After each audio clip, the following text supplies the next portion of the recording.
Hey everybody, and welcome again to Ancient Ways for Modern Days. My name is Mike Freeman. I'm one of the pastors at Valley Christian Fellowship in Longview, Washington. And today we're going to look at just such an encouraging text, especially for those who are young. You know, oftentimes we think about the church and we think about life and ministry, and there is much expectation placed upon the shoulders of those who are older in their faith, those who have had a few decades of following Jesus. And listen, there should be. An elder should be someone who is fairly experienced in following Jesus. But sometimes when we elevate the wisdom of age, at times we can end up diminishing the importance of the next generation. And we can even begin to belittle those in the next generation and not see the value of the next generation, as there are young men and women who are striving to pursue Christ, to glorify God, to live lives that are above reproach. And so today's text is really, it's a text for the next generation as an encouragement. And it's a text for the previous generations as a reminder and an encouragement for the way you can edify and build up and encourage the next generation. So let me show you what I mean. Our text today is 1 Timothy chapter 4, verses 11 and 12.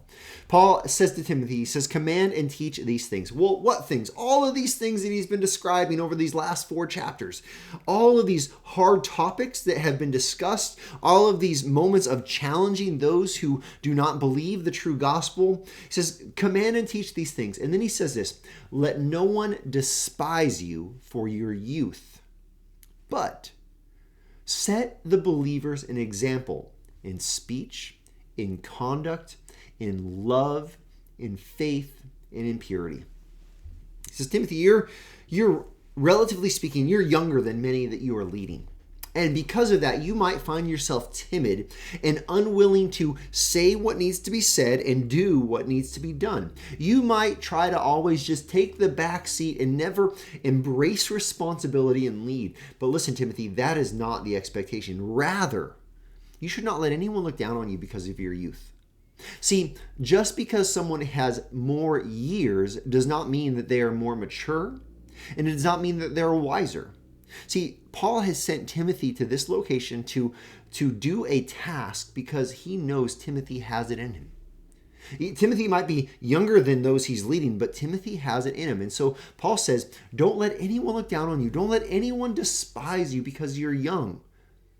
Instead, you set the standard. You be an example to watch this, all believers. Don't just be an example to those that are your age and younger. Rather, be an example to all believers. He says, set the example in speech. Your speech, the way you talk to others, let it be the kind of speech that other believers should emulate, that other believers should follow, whether they're older or younger.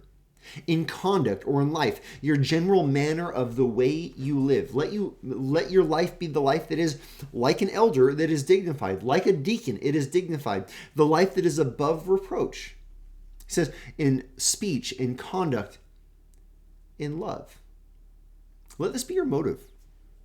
Your motive shouldn't be to rule and to reign. Your motive should not be to be right in all things. Your motive should be primarily to love. Now, you have to lead. He's been commanded to do that. You have to be right about doctrine. He's been commanded to do that. But let it all be done with love so that others, even if they disagree with you, even if they're older than you, they know that you love them. In faith, don't become discouraged. Don't let your grip loosen on sound doctrine. Don't become overwhelmed and depressed. Instead, continue trusting in the Lord, in His promises. Have faith in God's faithfulness. And finally, in purity. Don't get mixed up in vices that will pollute you, that will mar your character, that will decrease your dignity. And he says, instead, you are to be an example in purity. Here's the call then. If you are a younger believer, if you're in your 30s or in your 20s or in your teens, there might be those who are older, and you might feel like, you know what, I'm a young guy or I'm a young gal. I don't have much to offer. Stop that. Stop it.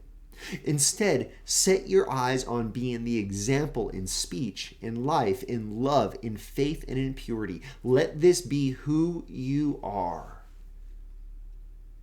Don't let anyone look down on you. Instead, follow Christ.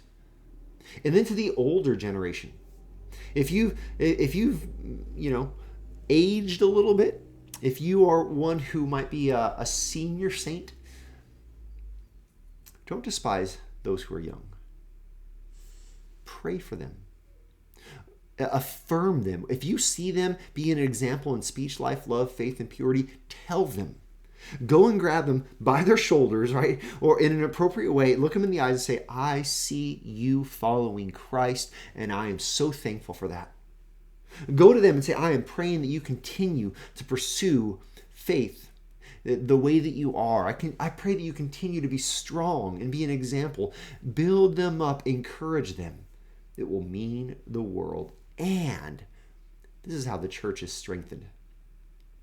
When the younger generation doesn't let anyone despise them because they are living for Christ, and the older generation affirms it and builds up those who will follow in their footsteps. Isn't this a great, great text? A great joy to be part of the church. And this is our ancient way for our modern day.